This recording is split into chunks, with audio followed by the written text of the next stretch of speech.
آپ کہہ لیں کہ منہ مارنے کے قابل ہو سکے اور خطے میں دادا گیری کر سکے، کیونکہ خطے کا چودھری بننے کا تو ان کو بڑا شوق ہے۔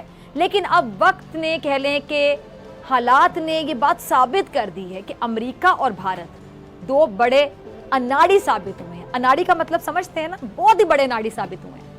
پاکستان پہلے بھی دنیا پہ واضح کر چکا ہے کہ ٹی ٹی پی اور بھارت کا مضبوط گٹھ جوڑ ہے، لیکن اب افغانستان میں تیزی سے جو بدلتی ہوئی صورتحال ہے اس نے نیکسس کو اور بھی کھوکھلا کر دی ہے، اور یہی وجہ ہے کہ اب تقریب کاری کرنے والے بڑے پریشان نظر آ رہے ہیں۔ اچھا، فواد چودھری صاحب کیا کہتے ہیں؟ فواد چودھری صاحب کہتے ہیں کہ ٹی ٹی پی بھارت کی جانب سے فنڈنگ رکنے کے بعد انتشار کا شکار نظر آ رہی ہے۔ کابینہ اجلاس کے بعد پریس کانفرنس میں فواد چودھری نے یہ بتایا کہ ٹی ٹی پی کے حوالے سے ہمیں یہ جان کر اطمینان میں آ جانا چاہیے کہ پہلی مرتبہ بھارتی فنڈنگ کا جو عمل ہے، جو ٹی ٹی پی کو ایک عرصے سے جاری تھا، ختم ہو چکا ہے اور اس وقت وہ پریشان ہے۔ میڈیا کو بریفنگ دیتے ہوئے فواد چودھری نے کیا کہا، ذرا وہ بھی سن لیجیے گا۔ کہتے ہیں کہ پاکستان کی فوج اور دیگر سیکورٹی فورسز ملک کے اندر ٹی ٹی پی دہشت گردوں کا مقابلہ کرنے کی بھرپور صلاحیت رکھتی ہیں۔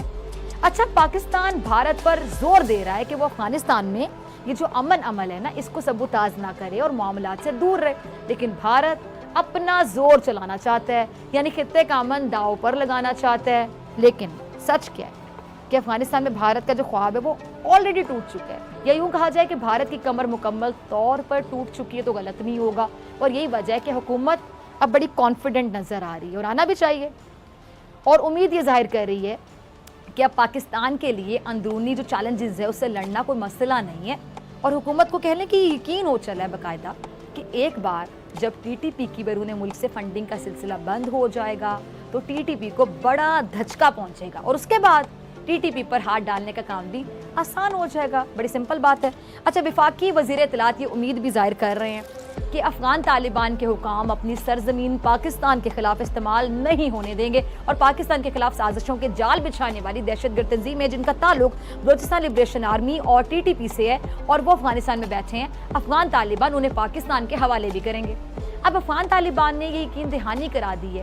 افغان طالبان کے جو ترجمان ہیں سہیل شاہین اور ذبیح اللہ مجاہد، انہوں نے بھی یقین دلایا ہے کہ تحریک طالبان پاکستان افغانستان کی جو سرزمین ہے وہ پاکستان کے خلاف استعمال نہیں کر سکیں گے۔ اللہ کرے کہ ایسا ہی ہو، کیونکہ بھارت موقع دیکھ کر آپ کو پتہ ہے کہ پھر سے طاق میں ہے، اور بھارت نے ہمیں پہلے بھی یہ زمین ہے اس کے ذریعے بہت نقصان پہنچایا ہے۔ اچھا، شیخ رشید صاحب کچھ فرما رہے ہیں اس حوالے سے، ان کا کلپ چلائیے گا ٹیم سے۔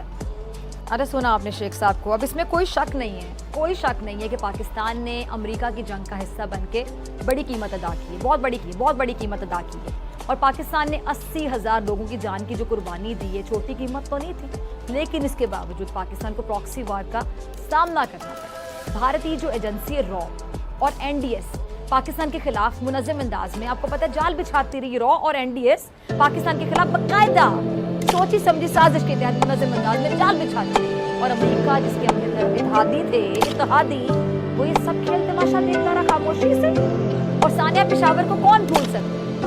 اس راز سے پردہ بہت سے اٹھا تھا کوئی کارروائی جس میں معصوم بچوں کو اس کے پیچھے کون تھا؟ یہی بھارت تھا۔ سری لنکن ٹیم پر حملہ کس کو یاد نہیں ہوگا، اور یہ زخم تو بھی بھرا بھی نہیں صحیح طریقے سے ابھی تک ہرا ہے، اور وہ بھی اسی بھارت کی کالی کرتوتوں کا نتیجہ تھا، بھارت کی کہنے کی شیطانیت تھا، اور کیا تھا۔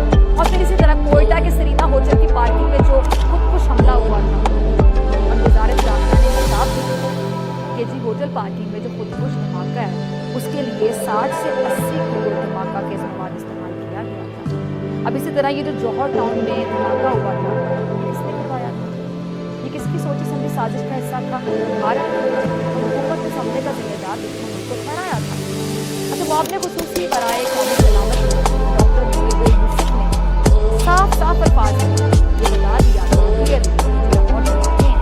اس میں نہ صرف قوم بلکہ مودی حکومت کا بھی اس میں براہ راست ہاتھ تھا، اور مودی صاحب نے اس بات کا بھی انکشاف کیا تھا کہ پاکستان کے انٹیلیجنس کے ادارے جب اس حملے کی تحقیقات کر رہے تھے تو اس وقت بھارت کے سائبر حملے پاکستان کے انویسٹیگیشن انفراسٹرکچر کو منظم انداز میں کئی حملے ہوئے، اور ان حملوں کا مقصد کیا تھا کہ بھارت کو خدشہ تھا، بھارت کے نیٹ ورک بے نقاب کرنے جا رہے ہیں، ایکسپوز کرنے جا رہے ہیں،